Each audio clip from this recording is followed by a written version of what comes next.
গাজীপুরে চাঁদাবাজি, সাংবাদিককে আটকে মুক্তিপণ আদায়সহ একাধিক অভিযোগে জুলাই যোদ্ধা তাহেরিমা জান্নাত সুরভিকে গ্রেফতার করেছে যৌথ বাহিনী। বৃহস্পতিবার ২৫শে ডিসেম্বর সকালে টঙ্গী পূর্ব থানার ভারপ্রাপ্ত কর্মকর্তা মেহেদী হাসান বিষয়টি নিশ্চিত করেছেন।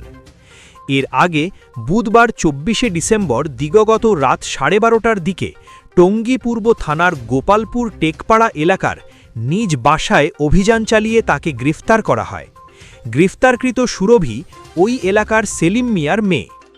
পুলিশ জানায়, বর্তমান সরকারের উপদেষ্টা ও সেনাবাহিনী প্রধানকে নিয়ে সামাজিক যোগাযোগ মাধ্যমে কুরুচিপূর্ণ মন্তব্যসহ বিভিন্ন অভিযোগ রয়েছে তার বিরুদ্ধে।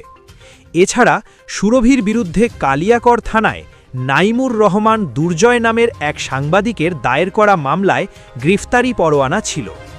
মামলায় চাঁদাবাজি, অপহরণ করে অর্থ আদায় ও ব্ল্যাকমেইলিংয়ের মতো অভিযোগ আনা হয়েছে। এ ঘটনায় মধ্যরাতে অভিযান চালিয়ে তাকে গ্রেফতার করে যৌথ বাহিনী। গ্রেফতারের পর তাকে টঙ্গী পূর্ব থানায় হস্তান্তর করা হয়েছে। আইনি প্রক্রিয়া শেষে তাকে আদালতে পাঠানো হয়েছে বলে জানান পুলিশ।